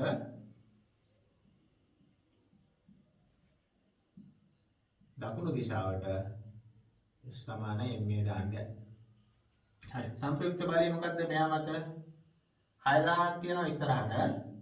පිටිපස්සට ආතතියයි නිව්ටන් 1000ක ඝර්ෂණ බලයයි තියෙනවා. එහෙනම් සංප්‍රයුක්ත බලය කියන්නේ ළමයි 6000 අඩු කිරීම 1000 අඩු කිරීම t. තේරෙනවද? මේ ඉතරේ දිශාවට තියෙන බල වලින් පිටිපස්සට තියෙන බල අඩු කරන්න. සමානයි ස්කන්ධය කිලෝ 1000යි. තොරණේ 6000න් 1000 ගියම් 5000 ඉන t සමානයි 1000යි. අන්න එක. ඊට පස්සේ මෙන්න මෙයාට කිලෝග්‍රෑම් 2000ට දකුණු පැත්තට F සමානයෙන් මේ දාමු. ඒතර මෙයා මත ක්‍රියා කරන සංප්‍රයුක්ත බලය මොකද? දකුණු පැත්තට T තියනවා වම් පැත්තට 2000ක් තියෙනවා. එහෙනම් සංප්‍රයුක්තය T ඍණ 2000යි. අන්න F එක. S ස්කන්ධය 2000යි. තොරණේ එක දෙක. දැන් නම් හරිනේ. සමගාමී සමීකරණ දෙකක්. නොදන්න පද දෙකයි සමීකරණ දෙකයි. ඉතින් මේ දෙන්නම් විසඳුම ලේසිම විදිය මොකද්ද? එකතු කරමු නේ. 1 2 එකතු කරමු. ඊට මොකද්ද වෙන්නේ? මෙතන 5000 ඍණ t ධන t ඍණ 2000 දැන් මේවා නම් ඉතින් පුළුවන් නේ. මෙතන 1000යි ධන 2000යි. නැත්තම් මෙතන t ට t කැපෙනම 3000 සමානයි 3000යි. ඔක සුළු කරාම එනවා 1යි ms ඍණ 2. ඔන්න තරණය.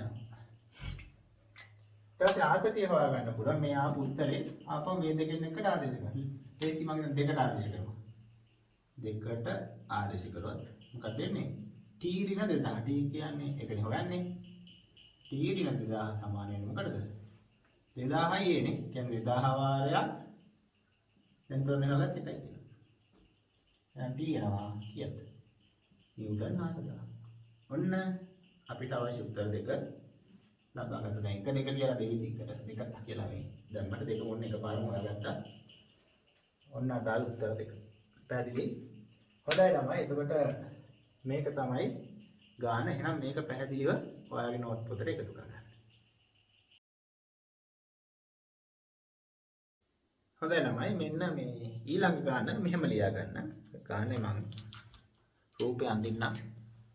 ඊට පස්සේ ඔයාලට හදන්න දෙනවා. පොඩ්ඩක් මම රූපය ඇඳලා පොඩ්ඩේ උදව්වක් කරලා දෙන්නම්. ඊටු ටික ඔයාලා හදන්න. මෙන්න ලියා ගන්න. පහත දැක්වෙන ඊළඟ ගාන හතරවෙනි ගානේ අංක 4 දාලා පහත දැක්වෙන වස්තු පද්ධතියේ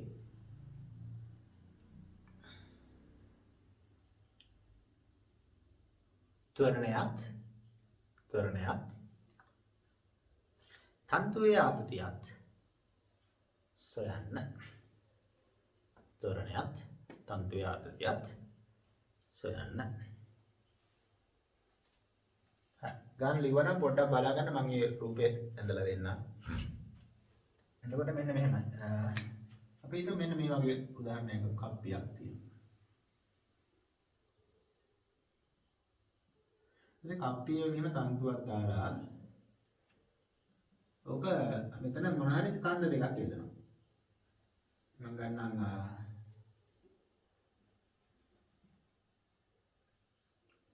මෙයා කිලෝග්‍රෑම් 60යි මෙයා කිලෝග්‍රෑම් 40යි. ඔන්න ඔය වගේ වස්තු දෙකක් තියෙනවා. ඊට පස්සේ මේක අතහැරියට පස්සේ අපි දන්නවා නේද මෙයා පහළ යනවා. ඒ බර වැඩිනේ. මෙයා ඉහළ.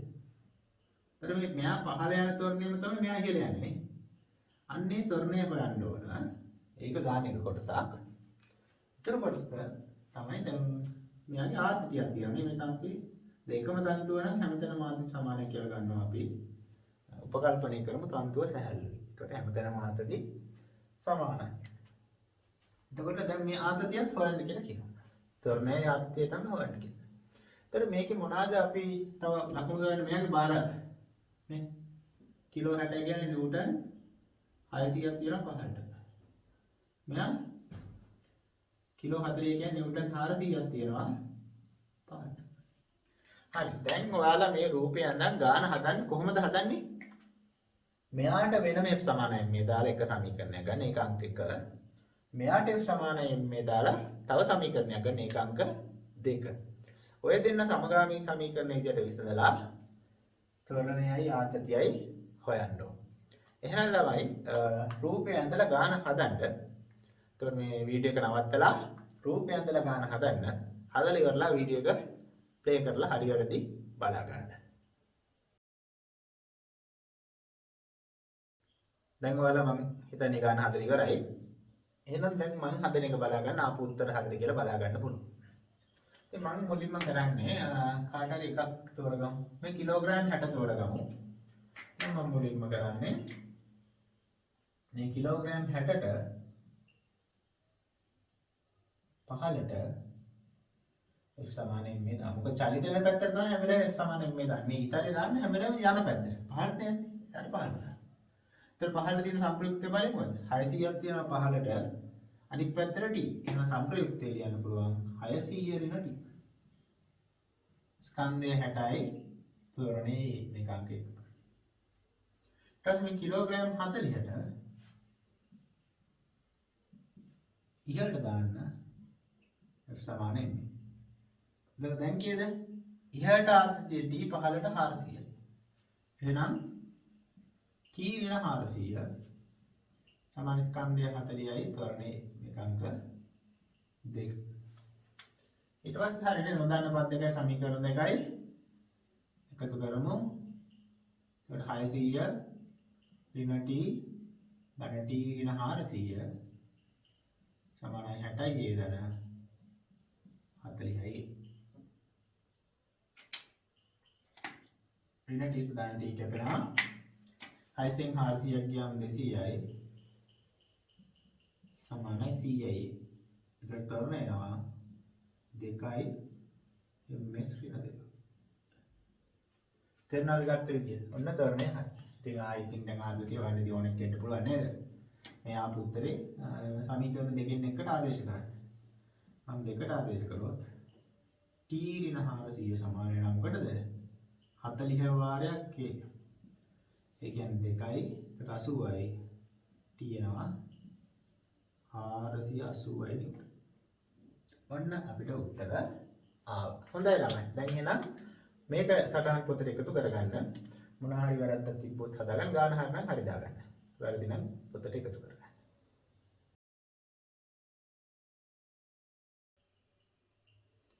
දැන් අපි තව ගානක් හදමු.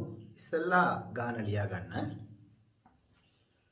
සුමට තිරස් මේසයක් මත සුමට තිරස් මේසයක් මත තිබෙන 10 කිලෝග්‍රෑම් ස්කන්ධයක් 10 කිලෝග්‍රෑම් ස්කන්ධයක් මේසයේ ප්‍රතිවිරුද්ධ දාර දෙකක සවි කර ඇති සුමට කප්පි දෙකක් වටා යන සවි කර ඇති සුමට කප්පි දෙකක් වටා යන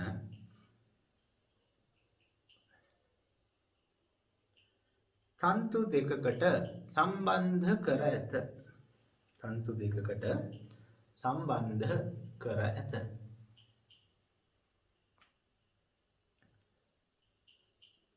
තන්තුවල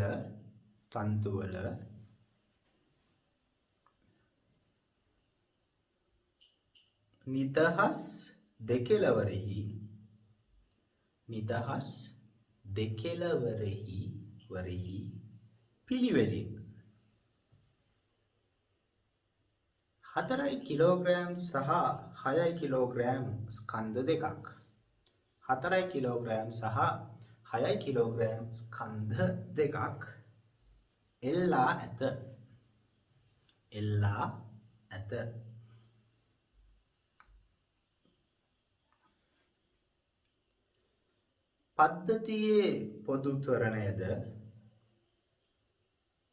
පද්ධතියේ පොදු ත්වරණයද තන්තුවල ආතතීන්ද සොයන්න. පද්ධතියේ පොදු ත්වරණයද තන්තුවල ආතතීන්ද සොයන්න. හොඳයි. දැන් ළමයි මම මේ රූපය ස්ක්‍රීන් එකට ලොක් කරලා අරන් දෙන්නම්. ඒ රූපෙත් ඇඳ ගන්න. ඇඳලා බල ටික ලකුණු කරගෙන තනියෙන් ගාන හදන්න. එතකොට ඒක අදත් දැන් වීඩියෝ එක නවත්තලා රූපය ඇඳගත්තට පස්සේ වීඩියෝ එක නවත්තලා තමයි ගාන හදන්න ඕන. ගාන හැදුවට පස්සේ ප්ලේ කරන්න. මම ඊට පස්සේ ඒක හදන විදිය හරියටම කරලා පෙන්නන්න. ඉස්සෙල්ලා try කරලා ඉන්න ඕන. හොඳයි ළමයි. එහෙනම් දැන් රූපය ඇඳ ගන්න. ඊට පස්සේ ගාන හදන්න. හරි ළමයි. දැන් එහෙනම් ඔයගොල්ලෝ ගාන හදලා ඉන්නේ. දැන් මං හදලා පෙන්නන්නම්. ඉස්සෙල්ලා බලා ගන්න. අවුලක් තිබ්බොත් පස්සේ ඒක හදා ගන්න පුළුවන්. ඉස්සෙල්ලා බලා ගන්න ඕනේ. දැන් බල ටික ලකුණු කරද්දී මොනවාද බරක් තියෙනවනේ. මෙයාගේ නිව්ටන් 60ක් තියෙනවා කිලෝ 6යි. මෙයාගේ නිව්ටන් 40ක් තියෙනවා. ඊට පස්සේ මෙයාගේ එක වැඩක් නෑ බර වුණා නිව්ටන් 10ක් ලකුණු කරන්න පුළුවන් අභිලම් ප්‍රතික්‍රියාවක් ඒවා ටිකක් ඔයාලට කල්යද්දි තේරෙනවා ඒ බලයේ වැඩක් නෑ ගාන හදන්න. ඉතින් ඒකින්ද ලකුණු කරන්නේ ලකුණු කරත් කමක් නැහැ. නේ ඔයාලට අදදි තේරෙයි. ඉතින් තියනවා ඒ වුණාට මම ලකුණු කරන්න ඒක අවශ්‍ය නැති හින්දා. හැබැයි ඊට පස්සේ අපිට මේ ආතති බල ටික ඕන. මෙන්න මේ තන්තුව මම ආතතිය T1 කියලා ගන්නම්. එතකොට මෙතන T1 නම් මෙතනත් T1. මේ තන්තුවේ ආතතිය මම T2 කියලා ගන්නවා. මෙතන T2 නම් මෙතනත් T2. ඊට පස්සේ ත්වරණය අපිට තේරෙනවා දැන් මෙයා වැඩිනේ 40ට වඩා 60 වැඩි හින්දා අනිවාර්යෙන් මෙතනින් පහළට තමයි යන්නේ. මෙයා පහළට යද්දී ඒ ත්වරණයම මෙයා දකුණට යනවා. ඒ ත්වරණයෙන්ම මෙයා ඉහළට යනවා. අන්න දැන් අපි හොයන්න ඕන මොනවාද? A T1 සහ T2. ඉස්සෙල්ලම කරන්න පුළුවන් ලේසිම වැඩේ වෙන වෙනම F සමාන මේ දාමු. මම මෙයාට දාන්නම් කිලෝග්‍රෑම් 6ට 15ට දාන්නම් F සමාන මේ. කිලෝග්‍රෑම් 6ට 15 දිශාවට F සමාන මේ දාන්න. ඒතර 15ට තියෙන බලය මොකද්ද මෙයා මත? 60 ඍණ T1 නේ. ඒතර 60 ඍණ T1 සමානයි 6 වාරයක් A. මේක එක. ඊටසේ මෙයාට දැන් මෙයා යන්නේ දකුණු පැත්තට. එහෙනම් මෙයාට දකුණු පැත්තට සමානයි මේ දාන්න. 10 කිලෝග්‍රෑම්ට හැමලෙම චලිත වෙන පැත්තට සමානයි මේ දාන්නකො. එතකොට වර්ධින්නේ නැහැ කවදාවත්. හරි. දැන් මෙයා මත දකුණු පැත්තට තියෙන සංප්‍රයුක්ත බලය F මොකද්ද? දකුණු පැත්තට T1 තියෙනවා වම් පැත්තට T2 තියෙනවා. එහෙනම් සංප්‍රයුක්ත වෙන්නේ T1 ඍණ T2 සමානයි. ස්කන්ධය 10 කරන්නේ. මේක දෙකට. ඊට මේ 4 කිලෝග්‍රෑම්ට ඉහළට දාන්න සමානයි මේ. ඒත් ඉහළට තියෙන සංප්‍රයුක්ත බලය මොකද්ද? T2 ඍණ 40 නේ.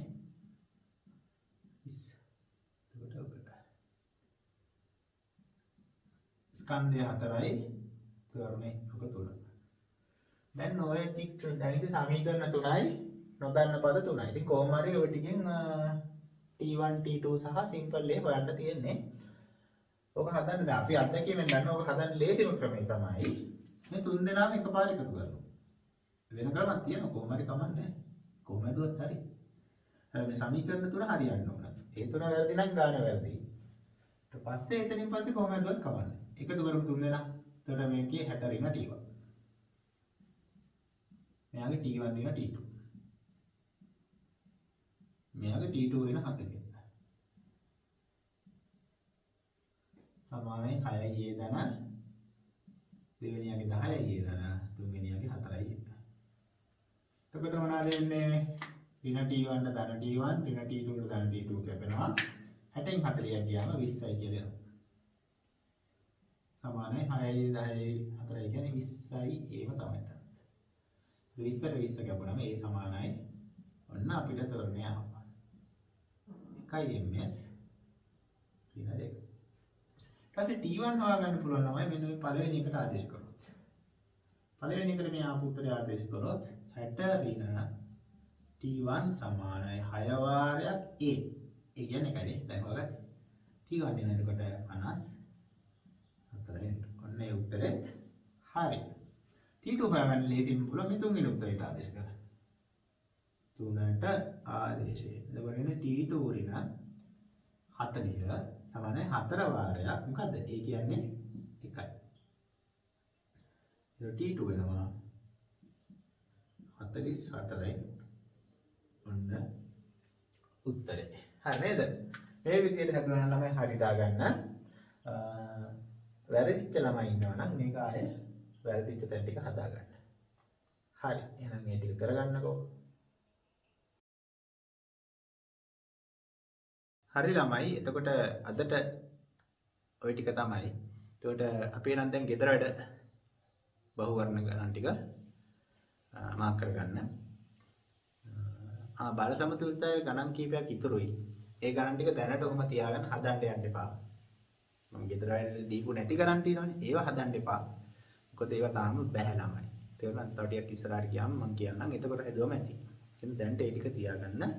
එහෙනම් නිව්ටන් නියම බහුවර්ණවල නේ 108 වෙනි පිටුවේ මම හිතන්නේ මාක් කරගන්න බහුවර්ණ ගණන් ටික 1 2 3 හතර හත අට නවය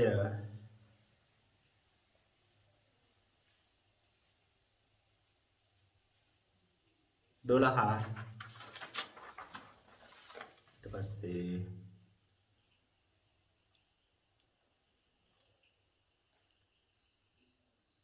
17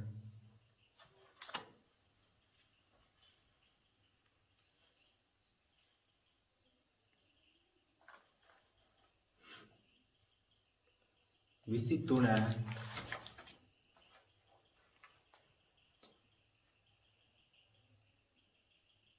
25 32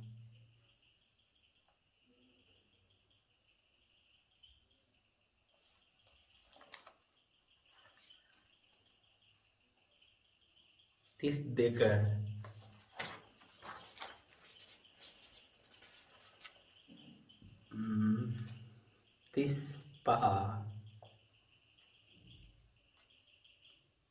36 ඊට පස්සේ 37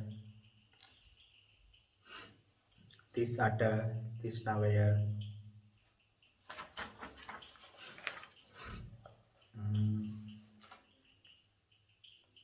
45 46 47 49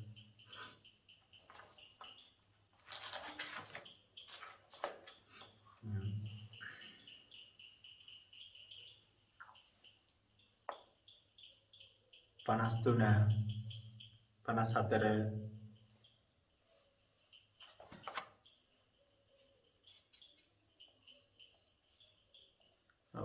ඔන්න ඔය ගණන් ටික තේරෙනවද? අන්නේ ගෙදරට දීපු ගණන් ටික විතරක් හදන්න. ඒතර වීඩියෝ එක බලන්න නෝට් සම්පූර්ණ කරලා ඒ ගෙදරට දීපු ගණන් ටික හදලා ඒ හදන ගණන් වල බැරි ගණන් වල හදාගන්න බැරි ගණන් වල ප්‍රශ්නාංක ටික මට එවන්න. මම ලබන සතියේ ඒවාලේ ඒ ප්‍රශ්නාංක වලට අදාළ ගණන් ටික සාකච්ඡා කරනවා. එතකොට වෙනද වගේ මතක තියතුව සතියක් යන්න කලින් නේද ඉක්මනට පුළුවන් තරම් ඉක්මනට සතියක් ඇතුළත අඩුම ගානේ නෝට් එකයි මේ හදපු ගණන් වලයි ෆොටෝස් ගාලා මට එවන්න මතක ඇතුව. හොඳයි ළමයි එහෙනම් අපි අදට පන්තිය නවත්තමු. බොහොම ස්තුතියි ඔයාලට.